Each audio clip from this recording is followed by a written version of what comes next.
नमस्कार, मी सविता किचन शेतकरी या यूट्यूब चॅनलवर तुमचं स्वागत करते। आज आपण बनवणार आहोत शेंगदाण्याची चटणी। रेसिपीला सुरुवात करण्यापूर्वी तुम्ही जर चॅनलला नवीन असाल तर आता सबस्क्राइब करून ठेवा, कारण अशाच प्रकारच्या साध्या सोप्या आणि चविष्ट रेसिपी मी अपलोड करत असते। सुरुवातीला आपल्याला मीडियम टू लो गॅसवर शेंगदाणे खमंग भाजून घ्यायचे आहेत। शेंगदाण्यांसोबतच आपल्याला यामध्ये 7 ते 8 लसणाच्या पाकळ्या आणि जिरे देखील टाकून घ्यायचं आहे। जिरे टाकल्यानंतर गॅस बंद करून द्यायचा आहे आणि गरम तव्यावर शेंगदाणे तसेच ठेवून द्यायचे आहेत, म्हणजे शेंगदाणे खमंग भाजले जातात आणि चटणी चवीला खूप छान लागते।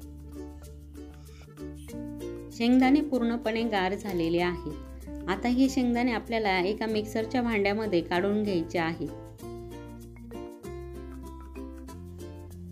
यानंतर यामध्ये चवीनुसार लाल तिखट आणि मीठ टाकून घ्यायचं आहे आणि मिक्सरला लावून घ्यायचं आहे। अशा प्रकारे आपली चटणी येथे तयार आहे। तुम्हाला ही चटणीची रेसिपी कशी वाटली हे कमेंट करून नक्की कळवा। पुन्हा भेटूया एका नवीन रेसिपी सोबत। धन्यवाद।